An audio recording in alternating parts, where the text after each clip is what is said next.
Hi everyone, welcome to my channel.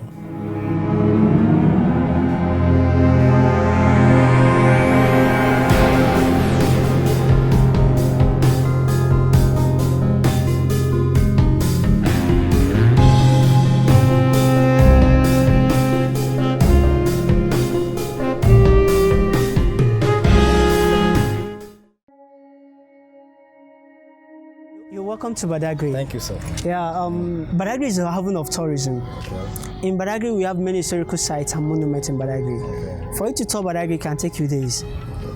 We have the Mobile Slave Railways Museum inside the street, where we have the real chain used on our forefathers during the period of slave trade. The chain inside are over 500 years old, and they are the real chain used on our forefather during the period of slave trade. The second place we have is a Brazilian barracão. Barracão is a Portuguese word for cell, where slaves were kept. And so the barracão has 1,600 slaves at a time during the period of slave trade. We have the slave market called Vlekete Slave Market, where they do buying and selling of slaves. Slaves are not being captured from Badagry. They bring them from the hinterland. So they buy the black people. The hinterland. The black people bring slaves from the hinterland like Oyo, Ogun, Kwara. They bring slaves down to Badagry. The black people sell slaves to the people of Badagry inside the market. And so the people of Badagry buy from them and resell to the white men. So the people living in Badagry then were middlemen between the white and the black. While the trade was going on in Badagry, Christianity came in. And so Badagry is the entry of the Christianity to Nigeria during the period of slave trade. We have the first story building. The foundation was laid in the 1842, completed 1845. And the building is still standing up to date. The first school in Nigeria started from the school with Mr. Claudius Philip. He started with 40 men. He taught the 40 men for 12 years before they could read and write. Christian also started from the compound. The Christianity, the first church in Nigeria started from the compound.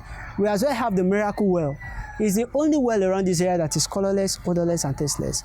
We as well have the Heritage Museum, where you are seeing artifacts and monuments inside the artifacts and monuments of what we have in Badagry and what you're going to be seeing at the Heritage Museum. We have the early missionary cemetery, where the missionary that brought the good news to us, where they were buried when they died, also in Badagry. We have Topo Highland. The first seminary in Nigeria is at the Topo Highland. And we have a place we call the Point of No Return, across this water ahead of us, where slaves are being taken through to the New World. So you're welcome once again. Thank you very much. All right, sir. Thank you, sir. So you join me as I take you around Badagry. Okay. And this is the inscription of welcoming you to the Mobile Royal Family Slave Railways Museum, Okay. where we have the real chain used on our forefather. And you can see how the slaves have been arranged. Yeah. They arrange them on a single file to journey to unknown destination. So you're welcome. Thank you very much. All right, sir. Thank you. So we can go. Right.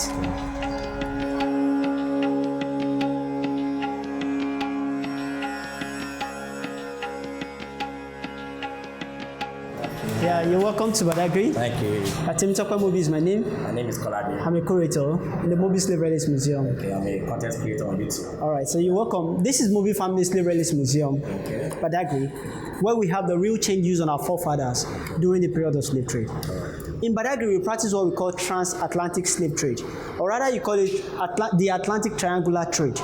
And that's what we practice in Badagry. Slaves taken from Badagry were usually taken through the Atlantic Ocean to the New World, to countries like Brazil, Jamaica, Cuba, Haiti, and so on and so forth. And so this is the map of Africa. Slaves come down to Badagry, pick slaves. You can see the black arrow with slaves. They go out of the country with slaves to Europe, where they make them work on sugarcane plantation, cotton, tobacco plantation. This harvested produce will not be taken from Europe to America, where they transform it to finished goods. They bring these goods back to Africa. Sugar, umbrella, mirror, dry gin, and so on and so forth. They bring it down to Africa for exchange of slaves. And that's when the triangular came in. Atlantic, they take them through the Atlantic Ocean. Triangular trade, you can see the arrow, it's in form of a triangle. And so they bring it back to Africa for exchange of human beings. During the period of slave trade, families were usually separated. The father can be sold to Mr. Williams, the mother to Mr. Johnson, and the children will go to another slave merchant entirely. And so this family will be separated. They may never meet again. Now, talking about how slaves are being captured. Originally, slaves were not being captured from Badagry. Slaves were brought from the hinterland. any slave captured from hinterland, any slave captured, okay, any slave captured from the Oyo Empire, the Yoruba speaking area, Oyo, Ogun, Osun, Kwara, anywhere they are speaking Yoruba, they bring them down to Badagry. Slave captured from the eastern part of the country, they take them to Calabar. Those are the two major slave coasts we have in the country. In the northern part of the country, they practice trans-Sahara trade, while we practice transatlantic slave trade. The Arab were the people patronizing those in the northern part of the country. So they take them through the Sahara Desert. But here and Calabar, they take our people through the Atlantic Ocean. So slaves captured from the hinterland were usually marched down to Badagry because there was nothing like vehicle in those days. Okay. So it has to take them weeks, months before they get to Badagry. In the course of bringing them down, some of them die along the road, while some fell sick. Those that died, they don't bury them, they allow them to rot by the side of the road. Those that fell sick, they use them as sacrifice to their gods. And so a market, Their gods. yeah, they return them White back, gods or the black. The black gods. They return them back to where they are bringing them from, and they use them as sacrifice to their gods. And so this trade led to a market established here in Badagry in the year 1502. The name of the market is called Vlikete Slave Market, where they do buying and selling of slaves. The market was the biggest market in the whole of Africa. In our market here in Badagry, that's the Vlikete Slave Market. Over 300 slaves were sold every single market days.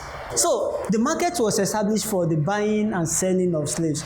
Like I said, over 300 slaves were sold every single market days in Badagry, while over 100 sold in Calabar. Over 17,000 slaves have been laid out of Badagry every year, because when our people buy slaves, they force them to drink a particular water I'm still going to talk about that makes them lose their memory, and that means Badagry to be the biggest slave market. So from the market, they take them to the barracoon.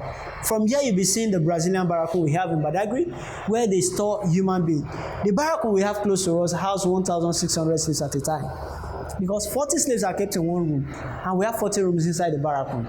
So they eat, urinate, defecate on each other inside the barracoon for 3 to 4 months, from where they cross them across the water ahead of us to the point of no return, journey to unknown destination.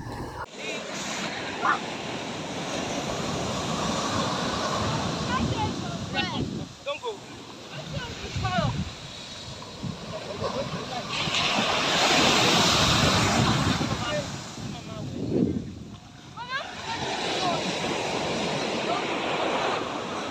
At the point of no return, after forcing them to drink the water I told you about, spirit attenuation well, they arrange them inside the ship. And from the ship, they take them out of the country. Most times they overload the ship because they are getting our people very cheap.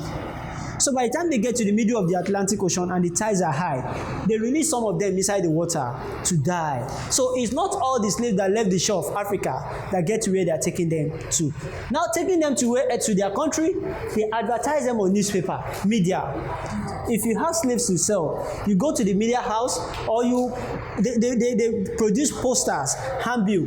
They paste it on the wall to tell people that they have slaves to sell, or they do public auction. You can see, to be sold or let by public auction. Human beings. On Monday, 18th May 1829. So they advertise they advertise slaves on newspaper during the period of slavery. And this is talking about the plantation life. Slaves gotten from here were either made to work in the house or in the plantation. Those working in the house, we call them domestic slaves. And those working in the farm, we call them plantation slaves. The male domestic slaves were usually castrated. They castrate them. For them not to impregnate their wife or children, they remove their testes. While they use female domestic slaves as wet nurse, because the white man doesn't want the breast of their wife to sag. Whenever their wife is pregnant, they impregnate their female slaves. And they make the black woman to breastfeed the child of the black woman. And these are slaves working inside the sugarcane plantation during the period of slave trade. But the gospel, the good news for the abolition of slave trade, was made in the year 1852 here in Badagry. It was in the year 1852, Badagry people, in the year 1852, the people of Badagry and the then Queen of England signed a treaty of the abolition of slave trade. And this is the document signed in the year 1852 between the people of Badagry and the then Queen of England. abolishing slave trade. So the British slave merchants stopped coming to Badagry from the year 1852. The judgment for the abolition of slave trade was made in Europe in the year 1772. But the good news got to Badagry in the year 1852. So that leads us to the grave behind us. Here is the grave of Chief Sumumobi. The man buried here, the father was a slave facilitator, a middleman between the white and the black. The man buried here, the father usually buys slaves from his fellow black and resell to the white men. And that was the business the people of Badagry were doing in those days. They buy from their fellow black. You are a black man, you have slaves to sell. You sell to me, then I'll sell to the people of Badagry. So our people were buying and selling slaves. They buy from their fellow black and resell to the white men. The father was among the people that signed the document in the year 1852. And so the British slave merchants stopped coming to Badagry from the year 1852. The Portuguese were still coming. So the man buried here was actually the one that stopped the trade in Badagry in the year 1888. The father. But he was among those selling. The father was among those selling. The father was nicknamed Mobi by the white men because whenever they come around, he usually offer them kola nut. Kola nut is called Obi in Yoruba language. So whenever they come around, because he doesn't understand English, he offer them kola nut. And he tells them Yoruba language, Emobije. Emobije means pick kola nut, eat. The white men always hear him saying Emobije, so they gave him a nickname, Chief Mobi. And so the family adopts Mobi as a family name. So probably by the intervention of the missionary or what? The son of the man buying and selling slaves now wage war against the Portuguese slave merchants in the year 1888.